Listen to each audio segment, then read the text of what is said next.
Okay, here we go again. All right, hang on there. Let me go back to share screen. And I'll start over. Welcome everybody to the halfway point of the understanding the business of wine. And so we're entering into the third lesson, which is weeks 5 and 6. We're going to make the transition out of production and into marketing, sales, distribution. And so this section of the course is open. I think it was open the whole time. So just want to sort of go through it as an overview of what we'll be covering for the next 2 weeks.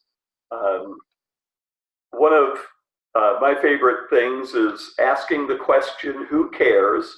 And I've talked about this already, but we've got our favorite little kitty cat. And here's this beautiful food, and he's got crab cakes, and he's got a pate. And when you go shop for your cat, you can get a private chef, Chef Michael, and the cat doesn't care. And the point of this being, use this as a way to think through the marketing messages, the stories, the things that you run into over the next couple weeks and beyond.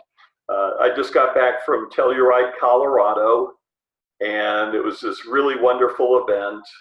And they mistakenly put me on a panel with somebody that was just so far into the whole wine language and the descriptive metaphors and the this and this and that. And everybody was just sort of sitting there just dead as can be, because they honestly didn't care what he was talking about. He's smelling wine and describing what you should smell rather than finding the way encouraging to let people feel confident about it. He was making associations.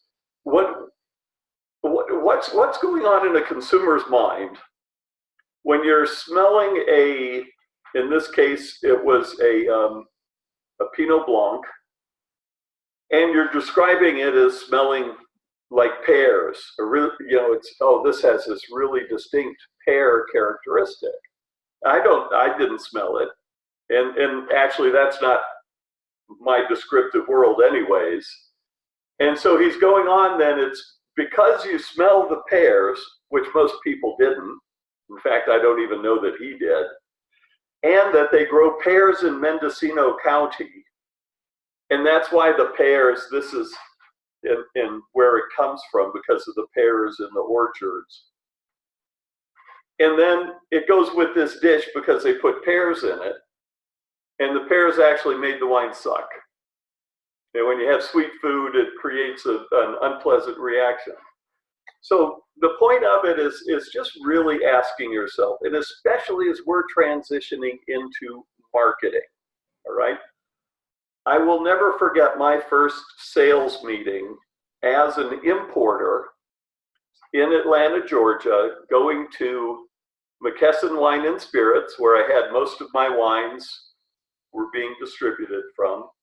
And there was a sales meeting, and I was a passionate, over-the-top wine geek.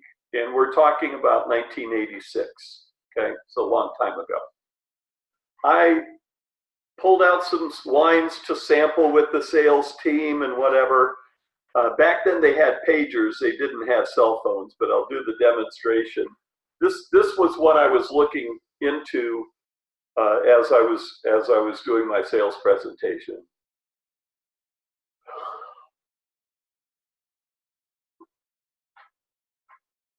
They just couldn't care less about the wines I had, about the stories I was telling, the history, tradition. I got done with my painful sales presentation, and the next guy up was, what's the name? A Malibu Rum, okay? So the Malibu Rum rep got up after me and said, okay, everybody, how are you doing on your quotas?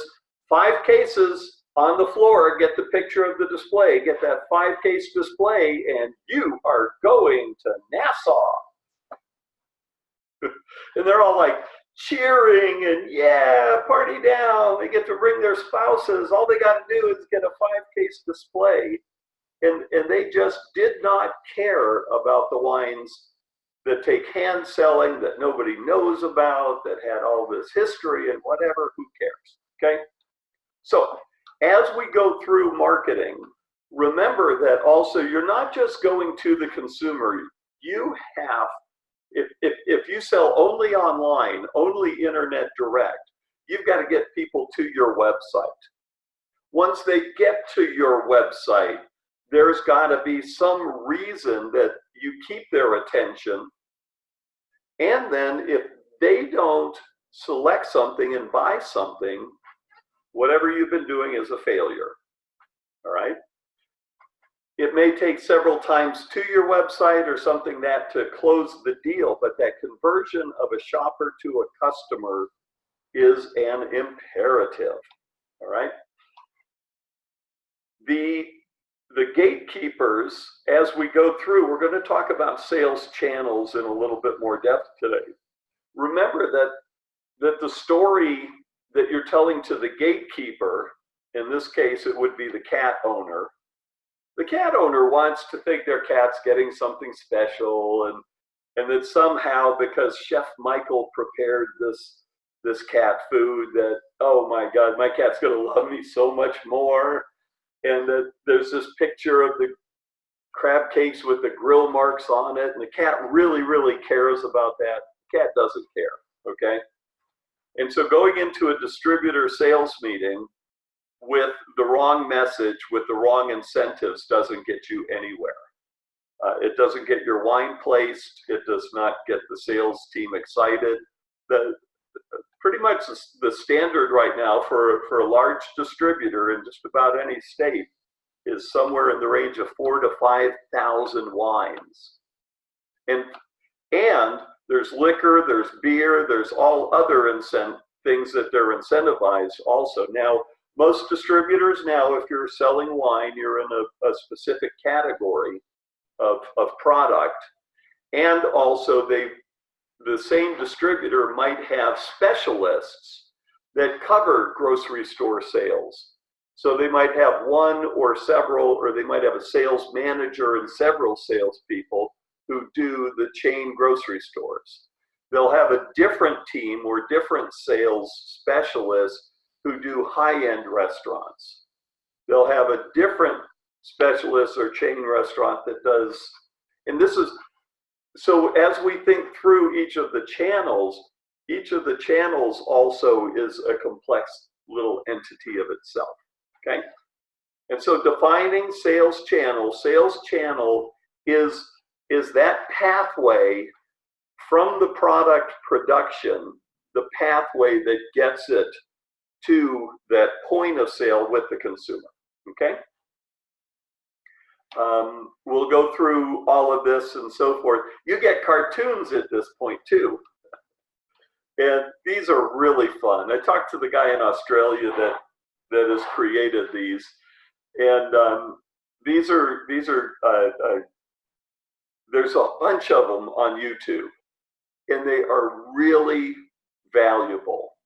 Because basically when you watch this, I'm not going to show it now, but when you watch this, the person trying to sell the wine on the right here, selling the wine to the sales manager, is giving the consumer pitch.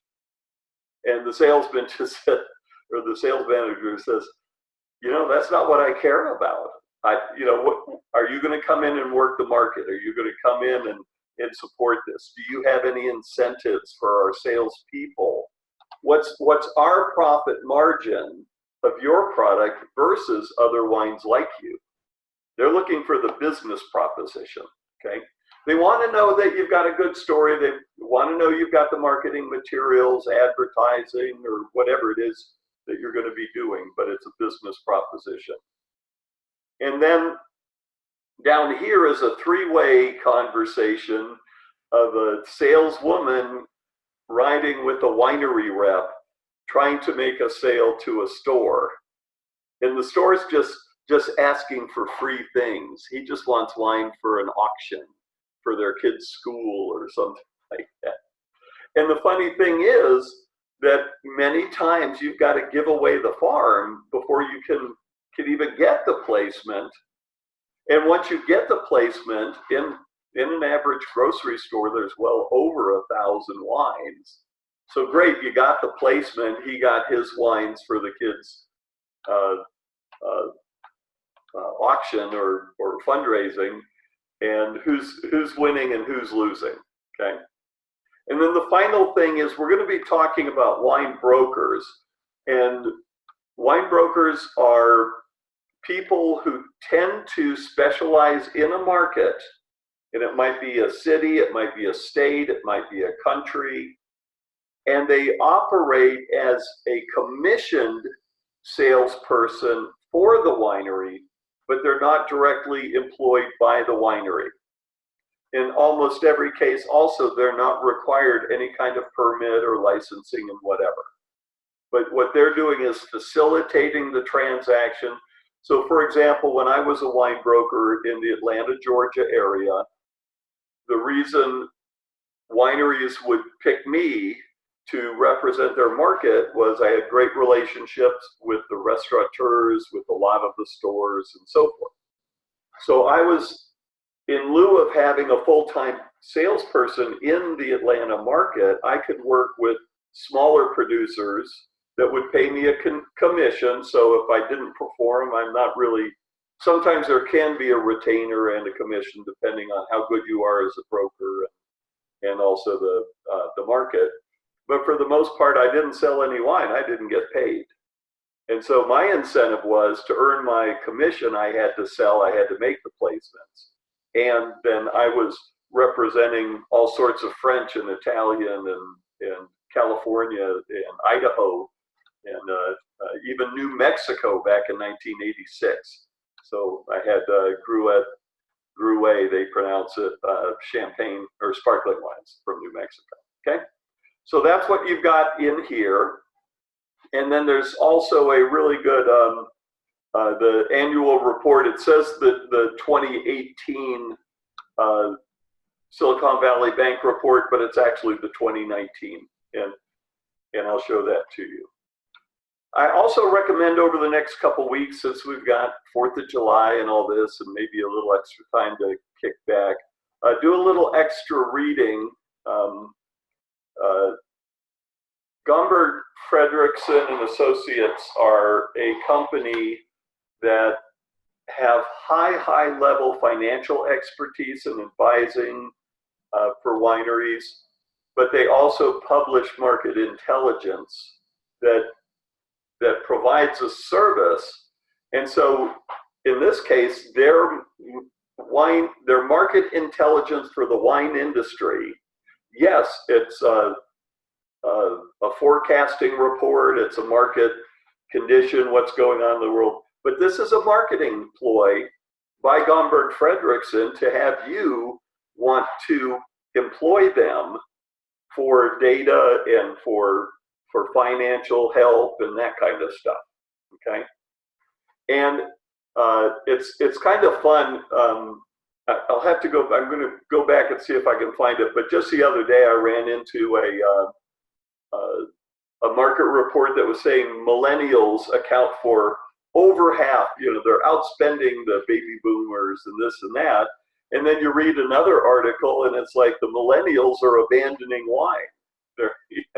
So who do you trust? And this is a really important thing, that when you're looking for analytics and reports, there's a lot of different sources. And who is the source? Why are they providing the information? And for the MW students and whatever, this is a great critical thinking exercise. There are a lot of organizations that I call cheerleaders, because it's always fantastic. Everything's great. The millennials are coming on strong. They're going to do this, but there may be other data that perhaps is a little less of the cheerleader optimism that might be a little bit more realistic. So whenever you're looking for data and looking for market information, you've got to also consider the source. And what I thought was really nice about this article, that I'm going to send you the link to this. The reality is everybody has to look at the market they're competing in and the channels they're competing in, then understanding how you're going to get your market share, okay? So the channel idea is that the market is where the place is that business is conducted, online, in a store, in a restaurant, et cetera, and the channel is the route to get there, okay? So this is about shipments and kind of trying to tell the future, to forecast, you know, what production levels should we be at, what are our market opportunities, and those kind of things, okay? And then this is going to be one that you can sort of compare and contrast, and the link to this is on the Nap Valley Wine Academy website. So as I was saying, there was this one report that was saying how much, you know, millennials are coming on strong, and that one report said that millennials are outspending baby boomers, and then in another article the very same week, it's saying the boomers are leading in total wine purchases. So who's right? Okay. Any questions about that, Noelle? She can chat with me, by the way, for those of you who don't know. All right. So let's go ahead into the presentation then. And when you're in the stores, when you're doing your homework, I want some pictures. Noelle, will you take a picture in a store and share it? And here's the question for the week. Find a display of something maybe not so mainline. You're going to see this. You can start to predict what displays are going to be in which stores at this time of year, in the holidays and whatever. Obviously, when it starts to get to Christmas, you see all the sparkling wines, and a really, really unhealthy aspect of the sparkling wine market is nearly 70% of the annual sales only occur in a 3-month period. So you've got, and this is something I call, that it's not a technical term or whatever, but I call it over contextualization. You're making the consumption of something occasional, and you're actually participating in that because it's hard not to. It's hard to break the dynamics of bubbly is for a special occasion. And so when special occasions come out, you can see a blip in Valentine's Day, you can see a blip in Mother's Day, maybe a little one in Father's Day. But the big blip is called OND, October, November, December. That's the quarter that if you don't make your monies, you're screwed, all right? And it's really challenging to run a business on such a compressed sales period. So what you're going to see if you go in the stores today, you're going to probably see Weber Grills. I think that's Sutter Home has a partnership. Their chef, the Weber Grill chef, J.B. Purviance, is a really good friend of mine, awesome guy, great chef. And there's going to be giveaways and whatever, but what do they want you to do is take Sutter home for your barbecue and so on and so forth. I want you to find a wine that sort of stands out as, that's a little odd. And how did that display get there? How did that wine get there? All right. So play around with that if anybody can find anything. I'm going to be on the lookout this week for that too. All right. So to review sales channel options, the sales channel is from the point of production, what's that pathway to the point of sale, and direct to consumer being DTC, all right, direct to consumer or D2C, which I guess is a little bit more hip. And again, that is specifically no intermediary or no commissions paid for the sale of the wine to the consumer. So tasting room, wine club, winery-owned internet site, and sometimes you can actually get, oh, I've got 3 chats. I'm not paying attention to my chat. I'm sorry, Noel. Okay, good.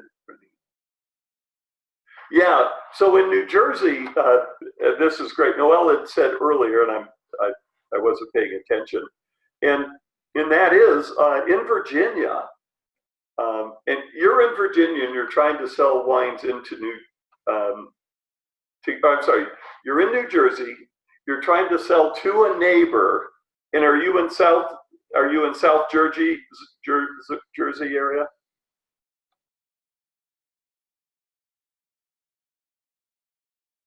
Yes, got it. So you're right outside Philly then, right? I mean, a couple hours at the most. And you've got this is interesting also because the sales channel for Noel to sell wine in Pennsylvania is so she's working in Philly, and her route to market is for her New Jersey wines that she sells. She has to sell to the Pennsylvania Liquor Control Board. That's a pain in the neck. Now here's the attraction to that.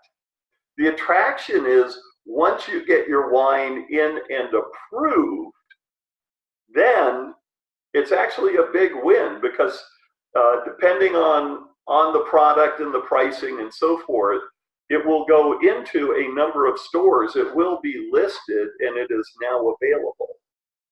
And there's no price negotiation, right? So it's hard set. You go in, you say, this is my FOB. They say, great. They apply their markup. They're not negotiating it. And there you go, you're done. And then Noel, correct me if I'm wrong, is responsible to going around to the restaurants. Taste my wine, try this please. Won't you order a case? And, well, can you give me any special deal? Now, I'm not saying Noel does this, because nobody actually ever really does this, but it might be that a salesperson or a broker, and Noel is clearly stating she would never do this, but some unscrupulous people might say, you know what, if you buy a case, I'll give you a bottle free. Or if you buy 10 cases, we'll set. Now, this is what's going on in these displays. Who gets to take home the display materials? So when I was in retail, we had lotteries, we had all sorts of ways so that when we had the smoker or the grill or the this or that, or you know, these big old single wheel bicycles from the 19th century, and they're way high. We actually had one of those in the store, and the secondary value of these is somebody gets to take them home, and it's usually management and this and that. So it's competitive as heck. It's a battlefield. Personal relationships are absolute gold.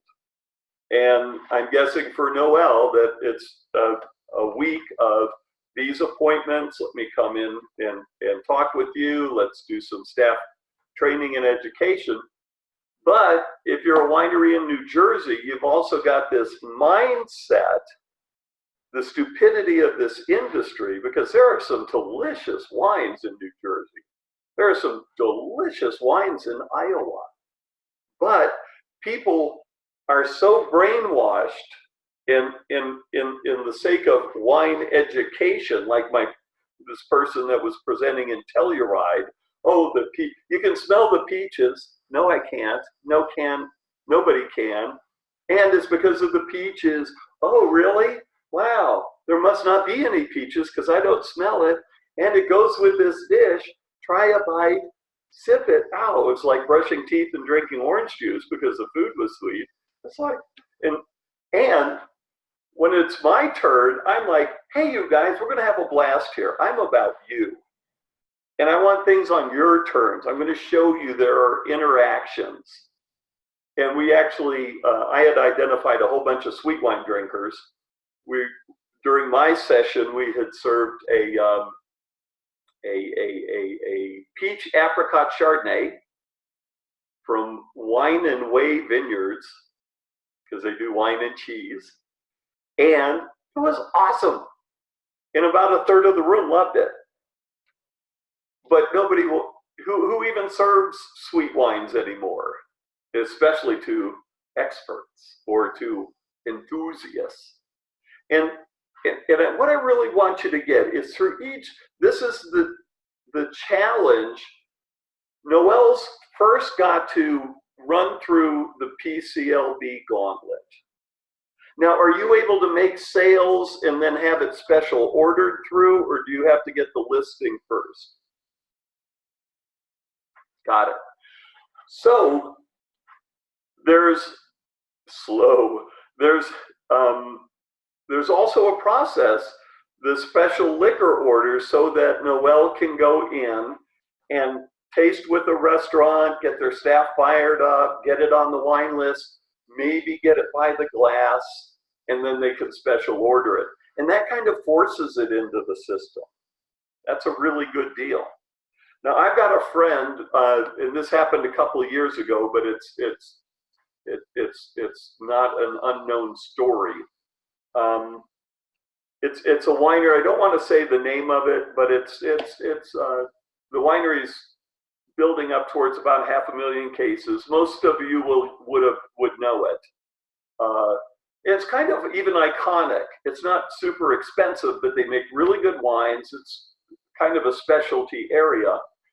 And my friend had just been to Ohio.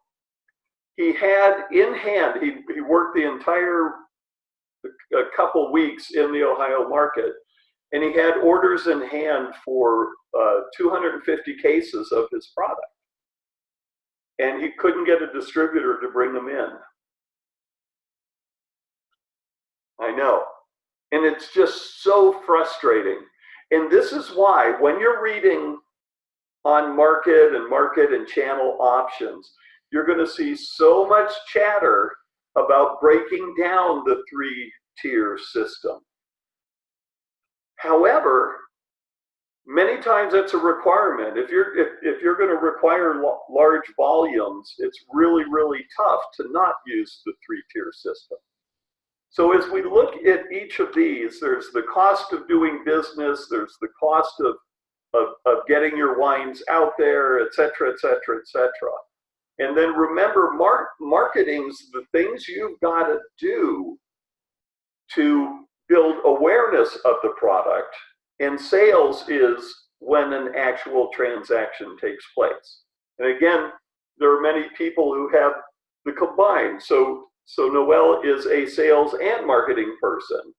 And I'm guessing the success of your presence in the market is through how many cases you sell and what price it is. But if you are also marketing the wines, you're telling the stories, you're conducting the tastings and building that awareness at the same time, okay? All right, so direct to consumer.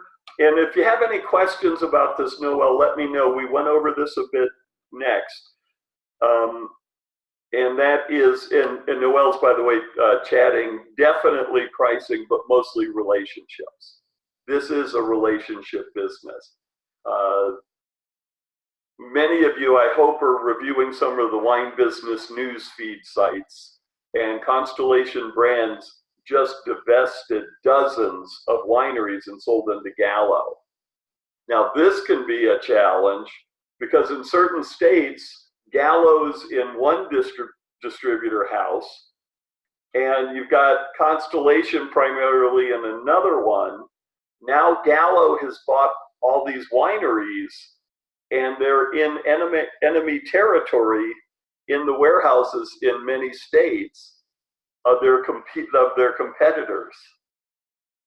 So this also brings up, when we get to the 3-tier, I'll talk about that a little bit more, okay?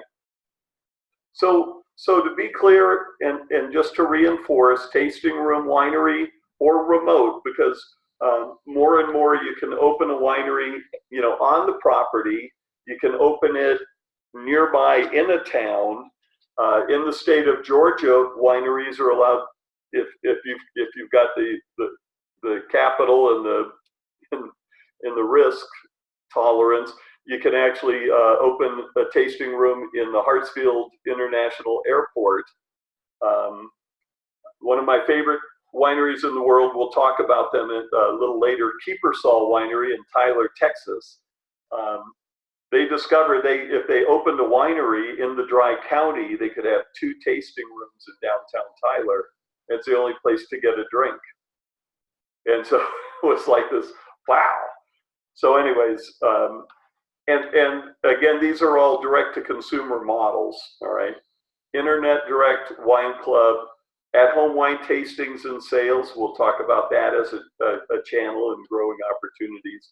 And then in some cases, in some states, you can have an event like I went to at Telluride, and you can actually have product there that's brought by the distributor or by yourself in some instances. And so everybody comes to the big wine tasting and they say, oh, this is delicious, where can I buy it? And you say, right here. Because the bane of every wine rep standing behind a festival table is the people that are, oh, I'd love to buy some, and they never will. So the events are pretty cool, all right? You're not just marketing the wine, you're marketing your tasting room, you're marketing your website, and what are you going to do to attract those eyes? I'm again guessing or surmising that Noel is marketing, hey, come to the winery. How close is the closest winery to Philly for your wineries? 30 miles or so half an hour you're there. There's the New Jersey Wine Trail and the New Jersey Wine Growers Association. And by the way, that's the same in Indiana and Ohio, and of course the Napa Valley or anywhere else. So, so you're trying to get people to the winery, to the tasting room. And do you also try to get people to sign up for a wine club, Noel?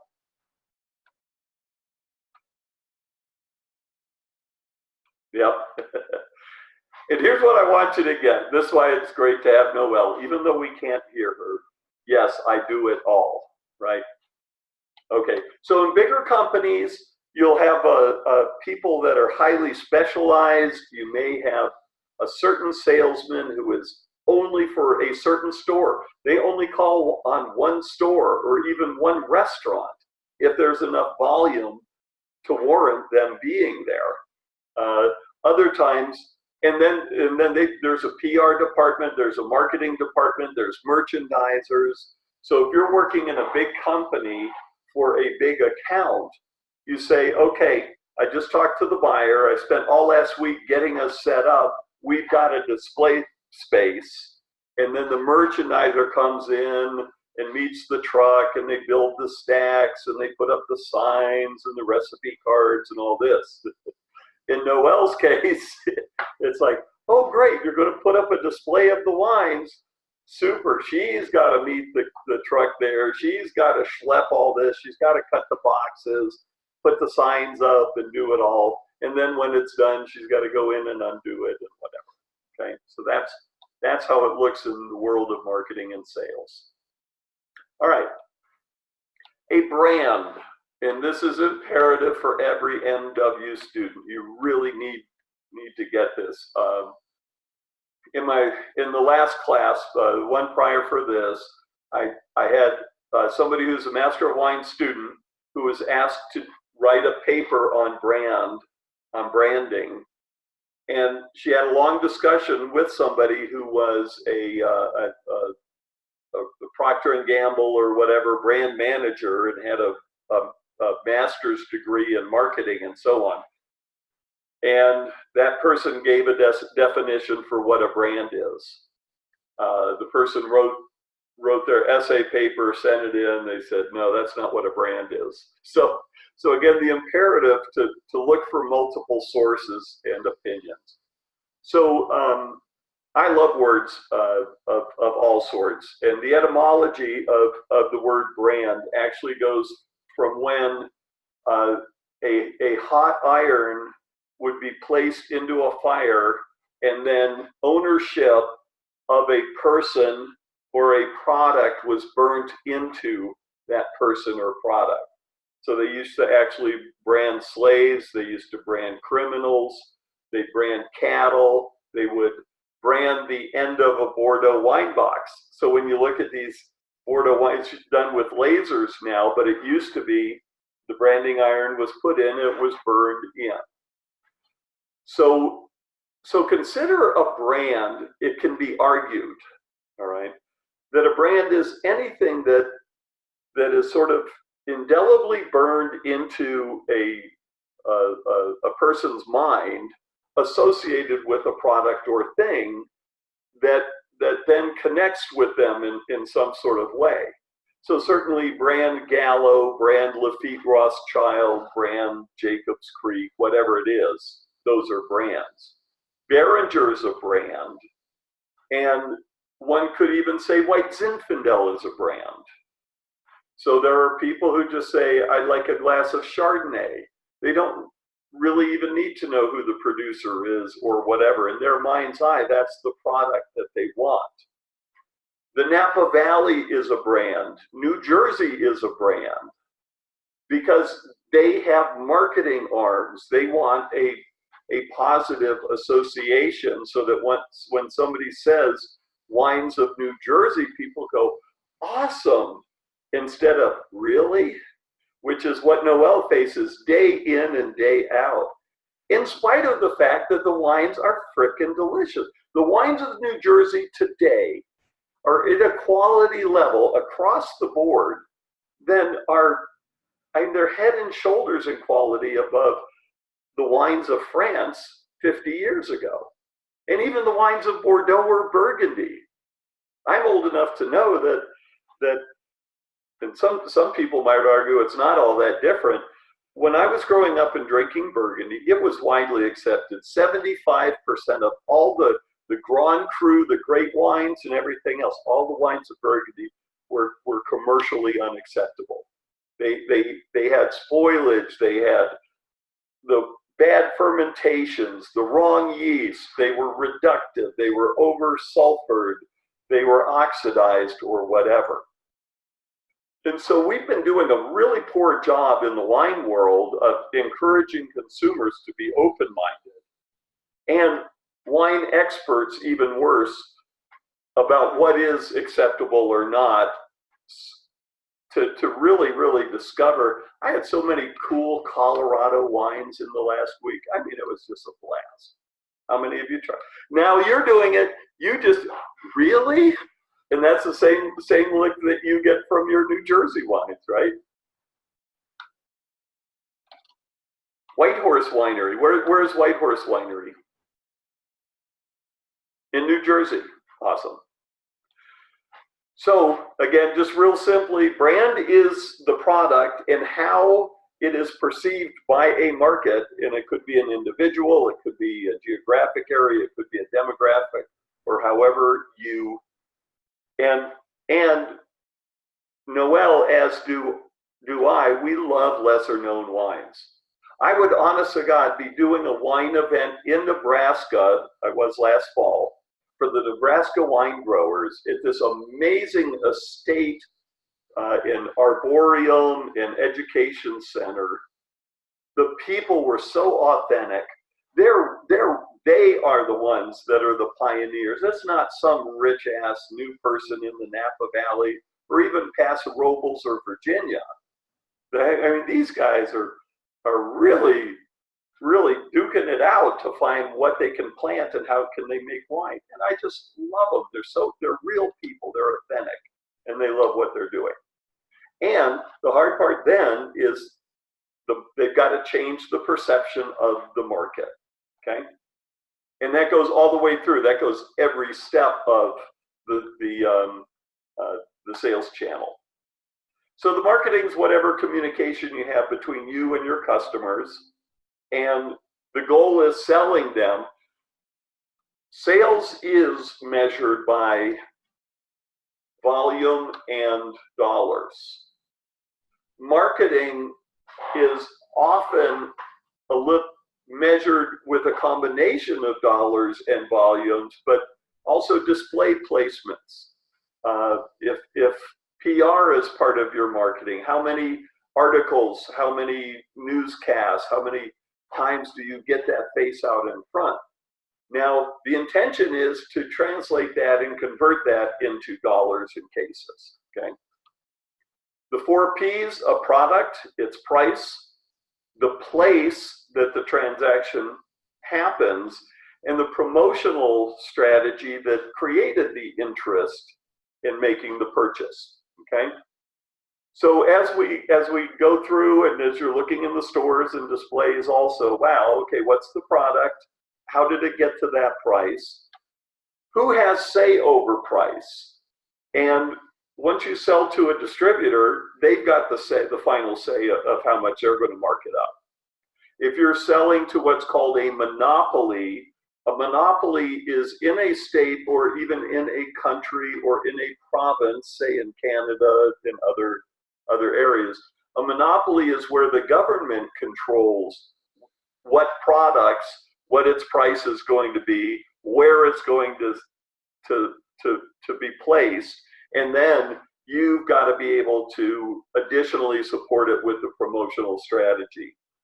And very often it's back-asswards because they might want to say first, okay, what's your product? All right, we've got this new blend, we've got this new variety, and so on and so forth, or traditional, whatever. Great, that's the product. How are you going to promote it? Oh, we're going to promote it with, social media and this. And if you don't have an answer for that, it's bye-bye. It could. And so a New Jersey wine comes in with Noel, who's a familiar face. So it's actually brand Noel.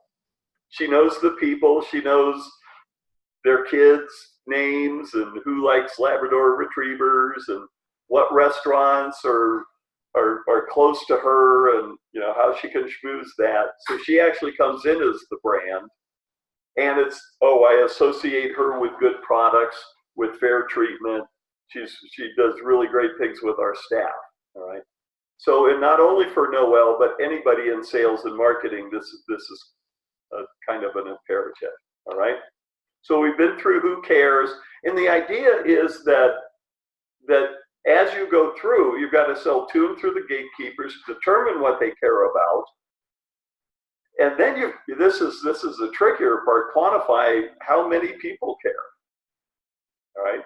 So you may be making a product that you want to make 1 million cases of, and Trader Joe's wanted to, as a bigger marketing ploy for brand Trader Joe's, something came down and they were talking to Freddie Franzia at Bronco Winery, and somebody came up with the idea, you know what?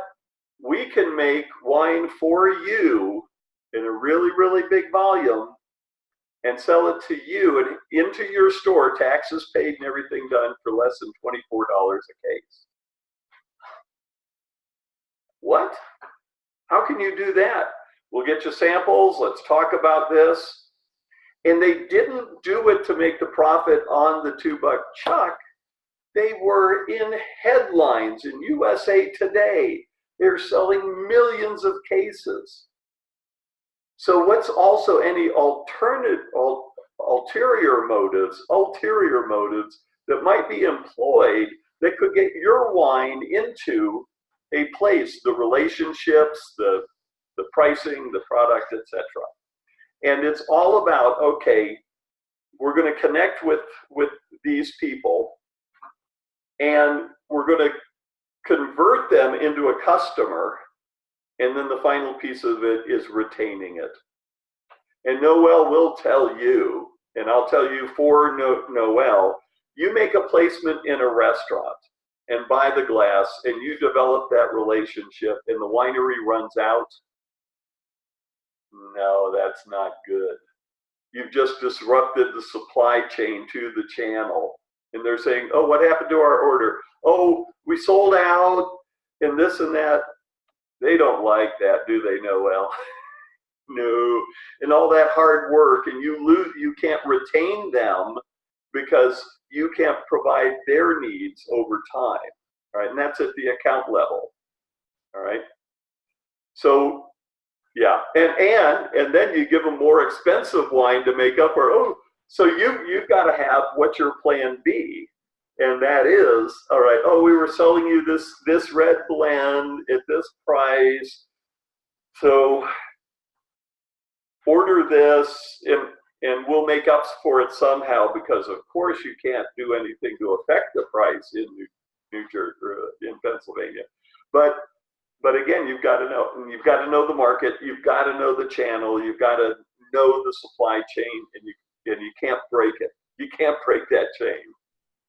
Okay. So we talked about this schematic, the route to option. You've got the winery, and again, remember, primarily brokers are hired by wineries, but a broker might also just operate in a certain country or a state independently. But usually the payment of a broker is from the winery to the broker, all right, on a commission basis. It might even involve a retainer, but a broker is not technically an employee of the winery. Then you've got distribution. And I want to reinforce also, remember that a custom crush client, you think, oh, I'm making the wine and it's being made under contract, but technically, the client in a custom brokerage relationship is considered a wholesaler that may sell to other wholesalers. Okay, so if I wanted to go in and make a wine in Indiana or New Jersey or California, I'd say I want this. We're going to use these grapes. I want it made this way. That's great. Then the winery has to sell it to me under my wholesale license for the further distribution and sales channel and so forth. You know, I never thought about it, but technically, a customer crush producer or company selling wine on their own website wouldn't technically be a direct-to-consumer, because they actually have to purchase it from the winery as a wholesaler and then resell it. So actually, nobody needs to know that. That just occurred to me. So also pay attention. Look at what's going on. Marketing beyond wine itself. Go into the New Jersey wine trail. Also, I want to see, have you seen that little thing called My Vinotype in the Garden State Wineries Association? That's my company. Yeah, and we'll talk about that at the end of this and so forth. You've got organizations that form around products. So if you go to France, the country has a marketing arm. They want France to, and this is why French wines dominate in China, is because they marketed France. Promotional organizations like the Zinfandel advocates and producers. They do a big event every year, and they're promoting Zinfandel, but not if it's white Zinfandel, real Zinfandel. Equipment, supplying, shipping, logistics, accounting, legal services, IT, education, events, distribution, blah, blah, blah. All of this has to be marketed. Pay a little extra attention when you see anything related to wine. How do they market themselves? And as I had just talked about, remember that the Silicon Valley Bank has a really robust and great place to go to learn all sorts of things about the market, but their market reports are in and of themselves a marketing function, right? They're marketing their bank. And just the same way I talked about, Gomberg and Fredrickson are marketing their services by providing wine marketing data, all right? Okay. Go back to this.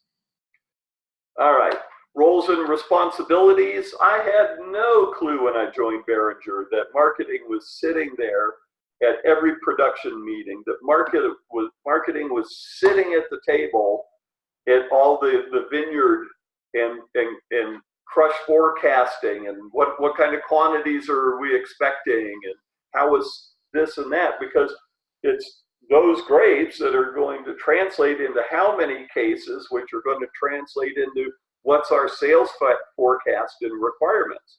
And do we need to find more grapes or more bulk wine or something? And then how are we going to produce it so that we don't have an oversupply of our own products, or that we don't have the shortage, which will come and bite us in the ass. Now, in Chablis, France, early last year, this spring, you may have seen the pictures of the fires in the vineyards and the smudge pots. Number one, it's a horrible, horrible marketing thing because those things stink. They produce all this smoke. They do create heat. The smoke has particulate matter that can actually help to condensate and have value in trying to manage the freeze and so on. But the damage in the vineyard was so bad that there are wineries who collectively got together to say, let's just put all of our Chablis, let's shake hands for a minute. We're competitors in the market. Let's make a wine together and put all three of our wines together so that we can service the best accounts. And this is really kind of cool, and it happens all around the world where a region wants to maintain their reputation and the placements that they've gotten as a region, and then the cooperation and so forth that can take place, all right? So marketing roles and responsibility, supply chain from grape tonnage to volumes, packaging. Once now everything's in place, the wine is fermented, the grape, you've processed your grapes in this. Now you've got to say, okay, how many labels do we need? Who's designing the label? That's usually marketing in their graphics department. So you've got to get the bottles, the boxes, the labels, the closures all at the right place.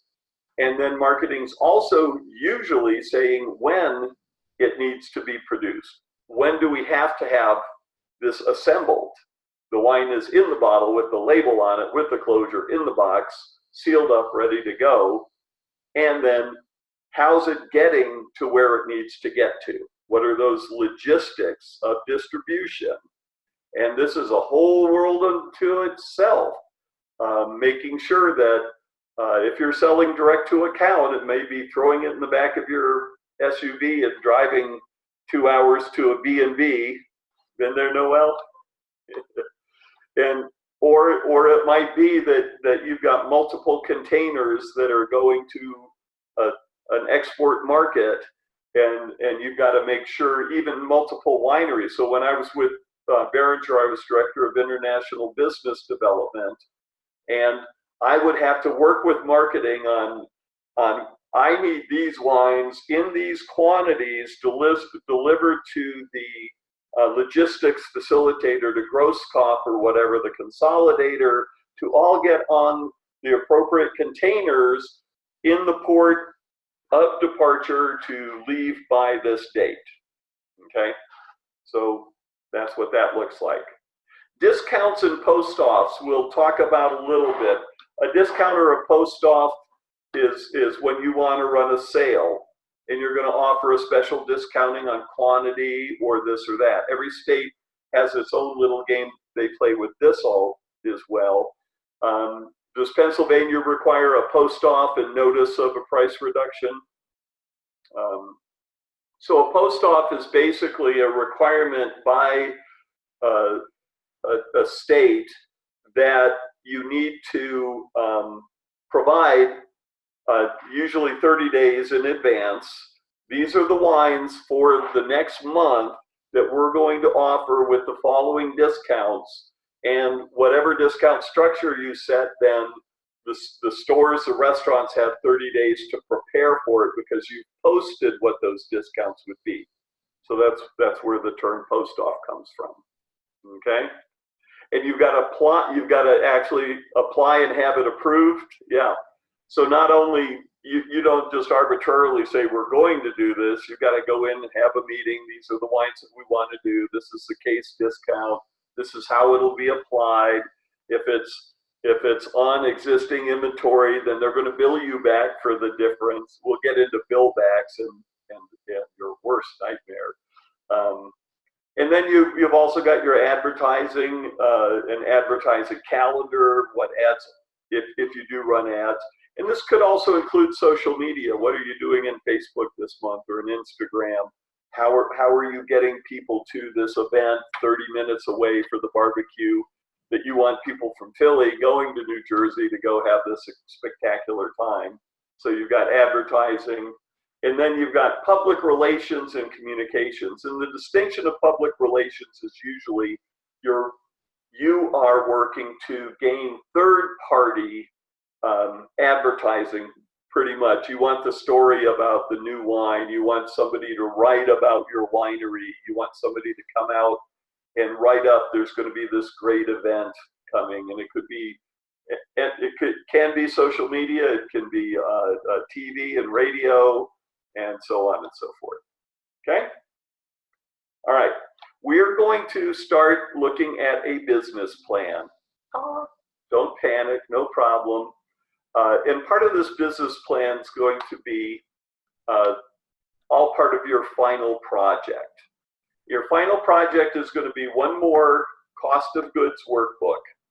It could be the one that you've already been working on. It could be a brand new one. It could be, you get to determine what your final project is going to be. But it's going to be either a cost of goods workbook or the blending workbook. Okay, so one of the two financial workbooks. And then I'm going to send you a Word doc. I'm not looking for huge details. Some of you are really expert in this kind of stuff. Some are not. Some are starting a winery and really need to do this. Others don't care so much. But your final project due in 4 weeks is going to be another financial workbook and then the business plan to correspond to it. Okay? So are you clear with that one, Noel? Did I explain that clearly? All right. So we'll be talking about define your marketing strategies. So if you're making a really fun red blend or white blend for your blending project and want that to be your thing, guess what? This can be your final project. How'd you come up with the name? How would you rise above the hundreds and hundreds and hundreds of wines that are the same price and the same variety and so on and so forth? So how do you do that? And keep in mind, how do you do that if you're a New Jersey winery? How do you do that if you're in Nebraska? How do you do that in South Dakota? One of my favorite wineries in the world is Prairie Berry Winery. Prairie Berry Winery makes a kick-ass, absolutely expert, technically beautiful rhubarb wine. Rhubarb, look it up, Prairie Berry Winery. And you will find it's called Red Ass Rhubarb. They want people talking about it, and yeah, there she goes. Noelle's going to look it up. All right. There's going to be, what is your market? And can you even globally say what's the Chardonnay market? Or can you even say in the US or a state? Or is it broken down into so many subsections? But part of the marketing plan is identifying the market, gauging the size of the market, which then gives you the opportunity. Then your success is how much penetration into that market have you made.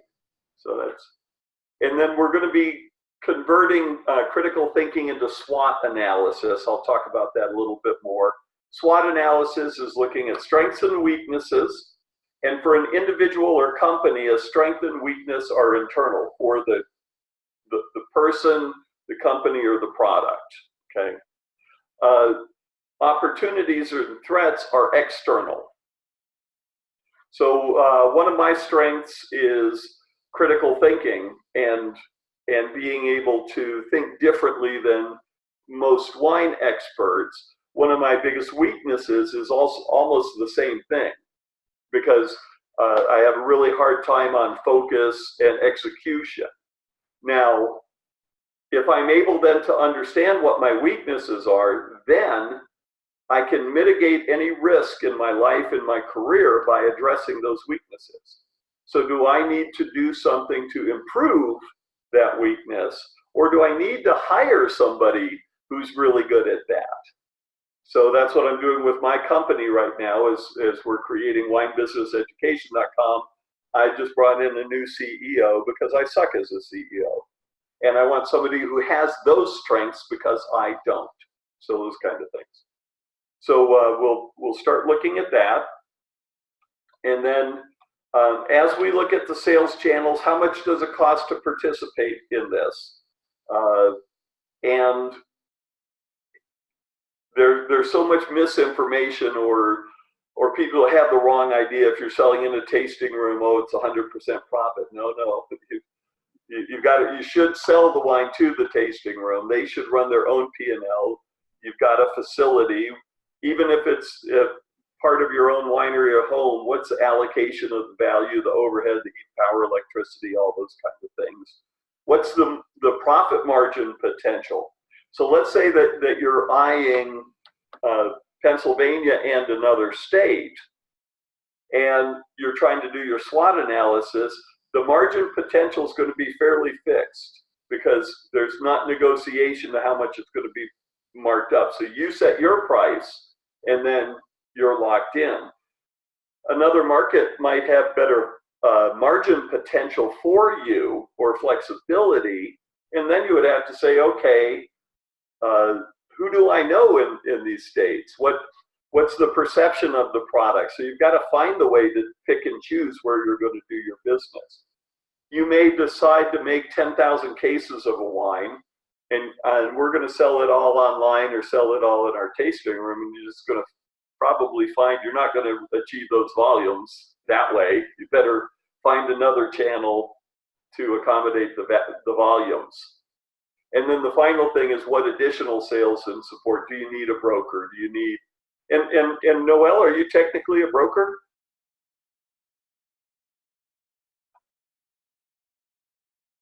Right on. So there, we've got one. That's what they look like. Don't scare her away. For each of the sales channel, you need an understanding of the supply chain, how the channel works, who the intermediaries, the gatekeepers are, and how you market it successfully through that. In a tasting room, right now, one of the #1 complaints of tasting rooms on Yelp is people trying to sell wine club memberships. And it's like, get up, just shut up. I'm not coming back here because when I come here, all I hear about is sign up for the club. Then I go to check out. Oh, you sign up for your club? Just shut up. And this is customer relationship management, and you've really got to understand what you're doing and why and what the implications are. Internet resellers, Amazon's getting ready to re-enter that. When they purchased Whole Foods, they had to give up their online business, but they're now reorganizing so they can do that again. You've got companies like wine.com. You've got third-party marketing facilitators that'll have a website and or wine club and represent multiple wineries, but they're not a winery wine club per se because they're purchasing the wines or getting a cut of the sale. And then you got more and more wine clubs that aren't even have nothing to do with this, and these are PBS and Wall Street Journal and Delta Airlines and more and more. And they've got a lot of advantage over winery wine clubs. So when you're also doing your market analysis, a lot of people think, oh, all I need to do is look at the wine clubs. But a non-producer wine club could have 10 times more product, better customize the packages, and actually provide a better service than a winery that's maybe only got 4 or 5 wines. And there's wine clubs that'll have 100 wines. So how do you then in your SWOT analysis offset that kind of a threat? Marketing and three-tier distribution. Remember 3 tiers: licensed producer, licensed distributor, licensed reseller. That's either a store or a restaurant, hotel, and that kind of stuff. And then each of the elements of marketing that go into that. Export distribution, you just get to add extra layers. And the US sucks at export because we don't have to export. But a country like New Zealand, a country like Australia, and certainly a country like France has to export. So they have an entire business mentality for export that puts people at this, and we'll get you through and how to do a really good SWOT analysis on all of that for you, Noel. Okay. All right, that's it. I went over 10 minutes or more. I apologize. I'll send this out, and we should be on track for the next couple of webinars. I hope everybody has a really, really fun 4th of July. And also, I want you all to look at the absolutely ludicrous nature of what wine should I serve with my ribs? And the question I want to ask, or hot dogs or burgers or whatever the hell you're having, the question I want to ask, why the hell wouldn't you just serve something you love or you want to try? What is wine and food pairing? We'll get into that at the end of the class. Wait, there's more. Okay, Noel, thank you for being here. Thanks for your smiling face and your chats. And I love Chambourcin too. I love Traminette. I love all these wacky things. I love fruit wines. And what you don't know, for just sort of marketing and so forth, Bordeaux has built, they are the region. Their terroir, don't get me started on terroir. The history, these grapes, the food, if it grows together, it goes together. They're considering 7 new varieties in their hybrids. It's actually passed because global warming is a real problem. And so does that mean if they start using these other varieties that Bordeaux wines won't go with the food anymore? Sacré bleu. All right, more on that later. Thanks so much. We'll talk soon. Bye-bye.